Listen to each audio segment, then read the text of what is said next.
विलायत न्यूज़ में आपका स्वागत है। देश विदेश, मिडिल ईस्ट और इस्लामी दुनिया की अहम खबरों के लिए आप देख रहे हैं हमारा ख़ास प्रोग्राम वर्ल्ड बुलेटिन।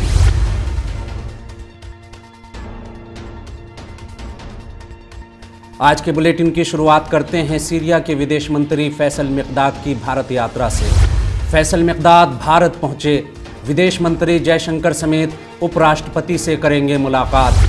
सीरिया के विदेश मंत्री डॉक्टर फैसल मिक़दाद 5 दिवसीय यात्रा पर नई दिल्ली पहुंच गए हैं। वो सीरिया और भारत के आपसी रिश्तों को मजबूत करने के लिए विदेश मंत्री एस जयशंकर से बातचीत करने के लिए कल शाम यहां पहुंचे। फैसल मिक़दाद अपनी यात्रा के दौरान उपराष्ट्रपति जगदीप धनखड़, विदेश मंत्री डॉक्टर एस जयशंकर समेत कई लोगों से मुलाकात करेंगे और अलग अलग प्रोग्राम में शामिल होंगे। विदेश मंत्रालय के प्रवक्ता अरिंदम बागची ने मिक़दाद के यहाँ पहुँचने की एक तस्वीर के साथ ट्वीट किया कि सीरिया के विदेश मंत्री फैसल मिक़दाद की भारत की पहली यात्रा पर गर्मजोशी से स्वागत है। हमें एक कामयाब सफ़र की उम्मीद है। मिक़दाद 3 दिन तक यहाँ रहेंगे और सोमवार सुबह वापस अपने देश लौटेंगे। गौरतलब है कि सितंबर में ही विदेश मंत्री एस जयशंकर ने न्यूयॉर्क में अपने सीरियाई समकक्ष से मुलाकात की थी और संयुक्त राष्ट्र सुरक्षा परिषद में सीरिया के विकास पर विस्तार से चर्चा की थी। सीरियन लोगों की सहायता पर ध्यान केंद्रित करते हुए जयशंकर ने जोर देकर कहा था कि भारत दमिश्क को मानवीय सहायता प्रदान करना जारी रखेगा। भारतीय विदेश मंत्री ने संकट का सामना कर रहे मध्य पूर्व के इस देश को भारत की ओर से लगातार समर्थन और सहायता की बात पर जोर देते हुए दोनों देशों के रिश्तों पर भी चर्चा की थी।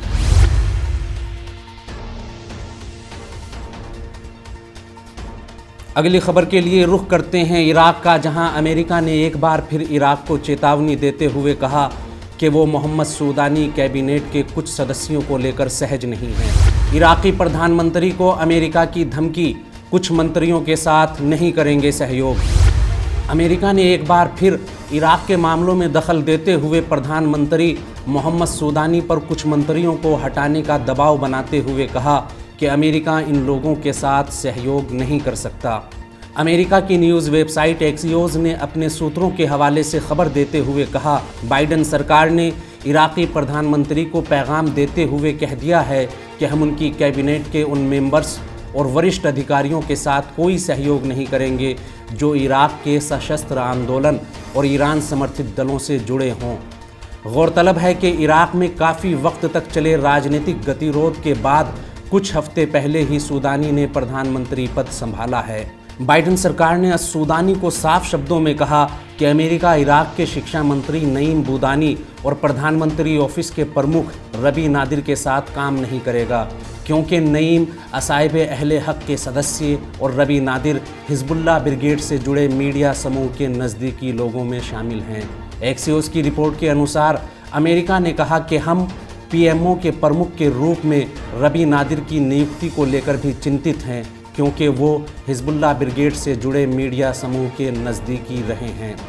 गौरतलब है कि मोहम्मद सूदानी के प्रधानमंत्री के रूप में काम शुरू करने के 3 हफ्तों के अंदर ही अमेरिका की राजदूत ने उनसे 5 बार मुलाकात की है। सूत्रों के अनुसार इराक में अमेरिका की राजदूत एलिना ने प्रधानमंत्री को अमेरिका की चिंता की जानकारी देते हुए कहा कि बाइडेन प्रशासन इराक के प्रतिरोधी दलों से जुड़े लोगों के साथ काम करने में सहज नहीं है। अमेरिका को डर है कि सूदानी सरकार इराकी प्रतिरोधी दलों को कड़ाई से कंट्रोल नहीं कर पाएगी और अगर इराक में अमेरिकी सेना पर हमले बढ़ते हैं तो अमेरिका को अपनी नीतियों में बदलाव लाना होगा।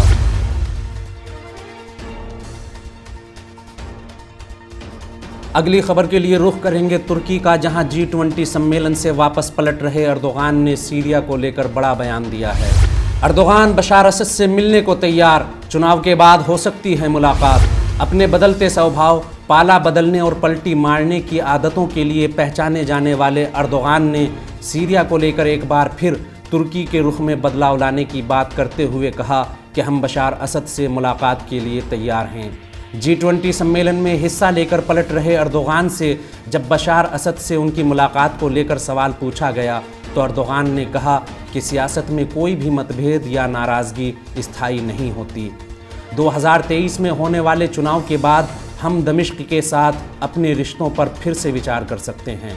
गौरतलब है कि सीरिया और तुर्की के रिश्तों को लेकर इससे पहले भी अर्दोगान कैबिनेट के सदस्यों और उनके साथियों की ओर से इशारे किए जाते रहे हैं। खुद अर्दोगान ने भी कई बार कहा कि उचित समय आने पर वो राष्ट्रपति असद के साथ मुलाकात करना चाहेंगे। इससे पहले भी अर्दोगान ने अपने बयान में कहा था, यहाँ तक तो हमारी योजना में असद से मुलाकात का कोई प्रोग्राम नहीं है, लेकिन मैं ये नहीं कह सकता कि असद से मुलाकात करना नामुमकिन है। जब इसका मुनासिब वक्त होगा मैं असद से ज़रूर मिलना चाहूँगा। विश्लेषकों का कहना है कि खुद को सीरिया संकट की दलदल से निकालने के लिए हाथ पैर मार रहे तुर्की के रुख में ये बदलाव आने वाले चुनाव के सबब है। शरणार्थी संकट को लेकर तुर्की की जनता में भारी गुस्सा है। अर्दोगान पिछले 11 वर्षों से सीरिया संकट बढ़ाते रहे हैं। वो आतंकी दलों का समर्थन और सीरिया में फौजी ऑपरेशन करते हुए इस युद्ध की आग में घी डालते रहे हैं।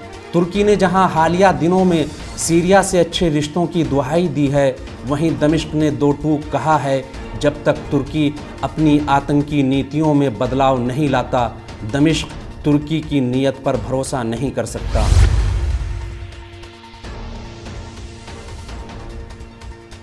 अगली खबर ईरान से आ रही है, जहां ईरान के विदेश मंत्री ने साम्राज्यवादी धड़ों को चेतावनी देते हुए कहा कि वो ईरान को लीबिया या सूडान समझने की भूल ना करें। अमीर अब्दुल्लाहियान की चेतावनी, ये ईरान है, लीबिया या सूडान नहीं।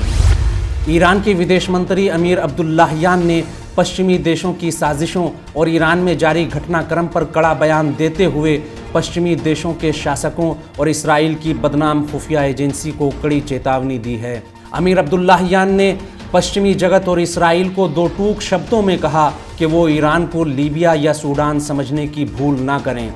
अमीर अब्दुल्लाहियान ने ट्वीट करते हुए कहा कि खुफिया एजेंसियां, अवैध राष्ट्र इसराइल और पश्चिमी देशों के कुछ नेता जिन्होंने ईरान में दंगा, तबाही और विभाजन की साजिशें रची हैं, वो जान लें कि ईरान लीबिया या सूडान नहीं है। अमीर अब्दुल्लाहियान ने कहा कि आज दुश्मनों ने ईरान की एकता, अखंडता और ईरानी पहचान को निशाना बनाया है, लेकिन हमारी जनता की सूझबूझ और दूरअंदेशी ने दुश्मन को मायूस कर दिया। बता दें कि इससे पहले भी ईरान के खुजिस्तान में एक दिन पहले हुए आतंकी हमले में 7 लोगों और पुलिसकर्मियों की मौत पर बयान देते हुए ईरान के पार्लियामेंट स्पीकर मोहम्मद बाकिर कालिबाफ ने कहा था कि सब जानते हैं देश में ये अराजकता और आतंकवाद वैश्विक साम्राज्यवाद और उनके आकाओं के इशारों पर फैलाया जा रहा है।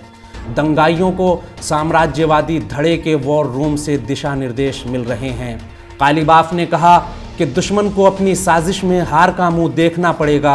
ये हरकतें ईरानी जनता के ईमान और उनके इरादों को नहीं डिगा सकती, बल्कि उन्हें और मजबूती देंगी। हमारा आज का बुलेटिन यहीं ख़त्म होता है। देश विदेश, मिडिल ईस्ट और इस्लामी दुनिया की अहम खबरें पाने के लिए हमसे जुड़े रहें।